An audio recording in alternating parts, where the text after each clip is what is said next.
So welcome everybody, I'm glad you're all here, and I was going to start with giving a little bit of an introduction of the Deep Discovery project. Well, it's funded by the European Commission.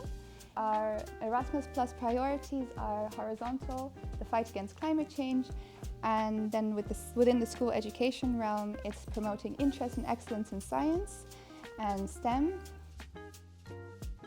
When we look at ocean literacy in school and in the curricula, we have to say we have different parts at our school. We have the classic subject lesson. We also do class trips where they can feel how it is at the North Sea. So it's our job in the school to bring them at this point.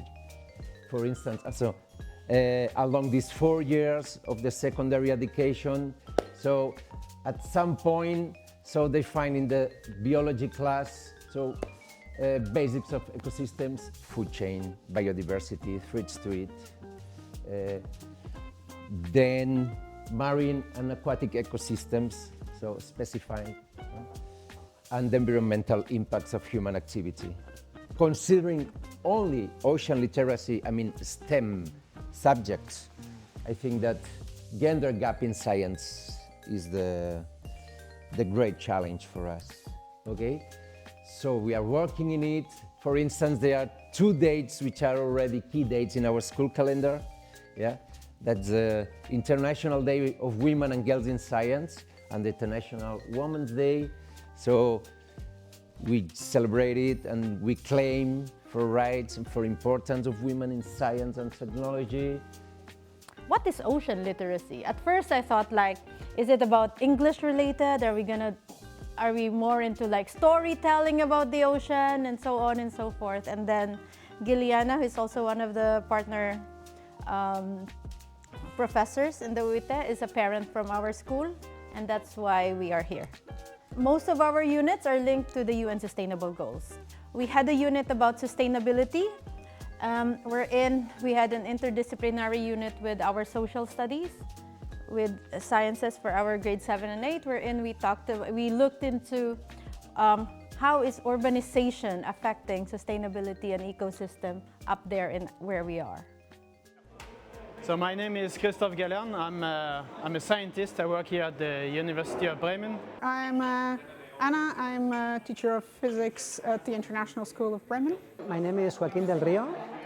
I'm a professor at Technical University of Catalonia. My name is Simon Jungblut and I'm a project researcher on the postdoc level at the University of Bremen in the Marine Zoology Department. I'm Mariana, and I also teach at the International School of Bremen, and I teach environmental systems and societies and biology. The important thing now that, in my opinion, that people should realize is that it's not that the climate is about to change. It is changing, it's dynamic, and we are in it, in the change. I've seen quite a lot of very interesting approaches on how to engage as a marine scientist with school kids, which is great. I just found it's nice to hear other people talk about things that you've not thought about, and that makes you reflect on your teaching practices and maybe think, oh, maybe I could drop this here, or maybe it could be interesting if we would invite this person in to do a 1 or 2 hour workshop about this particular topic that is particularly linked to what we're doing right now. And then I think that the project will bring these bridges between the high school and the scientist people in order to co-design all of these materials all together. I would like to see someone teach not just the teachers, but maybe even the students too. That way we all learn together how to develop the citizen science part of the whole project. You know, how is it that you get a simple person that is not really a scientist per se to contribute, to do their part. I personally believe that we have to start even earlier in 1st and 2nd grade to get kids to the state of knowing the environment, loving the environment, and to approach nature as something they have to protect. If you want to touch the community, there is no better place to start than the kids, because they will be living in this future. So you need to make them understand this. I want to talk to my daughter about it. I want her to know the challenges and that she can fight it. It's very important. My name is Ulrike Heine. I'm here representing the German Ocean Decade Committee. The Ocean Decade is a 10-year program that started in 2021 and runs until 2030.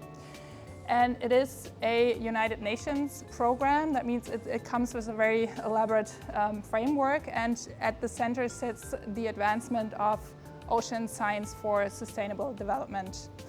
That's the key idea. So we're looking at solution-based innovation and research projects. We're trying to figure out how to help advance the blue curriculum in schools. And you all know about the blue schools concept. We all, I think, agree that it kind of needs to go top down. We need to kind of include ocean literacy and ocean knowledge in curricula, but that's a very long way to go. And again, we're looking at 3 years of tenure. And especially in Germany with the 16 different states, it is a very complicated discussion to have. So we are trying to look at, sort of go a bit down and see how we can help the process from bottom up. So I was wondering, so what is it that I typically do? I try to get funding for new projects, typically in the field of how I make the food from the ocean as sustainable as possible, whether that be national or European funding. So I checked and I go fast forward. I looked to acquire some funding for science communication, and there's a regional fund that I was able to access with a partner, another institute here from Bremen. And since 2022, I think, we're now developing, or have developed and tested, formats for science communication on climate change to the general public. We did it in professional settings, so with companies and in shopping malls and in pubs, which is also a fun way to do that. So we tell the kids then about this connection in between the climate change and the emissions on the one hand and the food system on the other hand.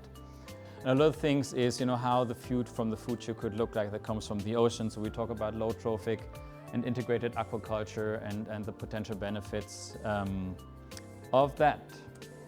We are putting a lot of greenhouse gases in the atmosphere. And for whatever reason, we decided to know what it was like to live 55 million years ago on the planet when it was the last time that it was so hot. And that's called the PETM, the Paleocene-Eocene Thermal Maximum. And you can see what the amount that was put at the time. And you can see here the time it took for nature to put this thermogenic gas into the atmosphere. Well, we did it faster and stronger. What if the absorption capacity of the ocean has reached a threshold? And what if this constant is actually something smaller? I put here 65, but that would be enough to trigger a big mess. And then suddenly your prediction curves, you can put them on the floor because it's going to be worse.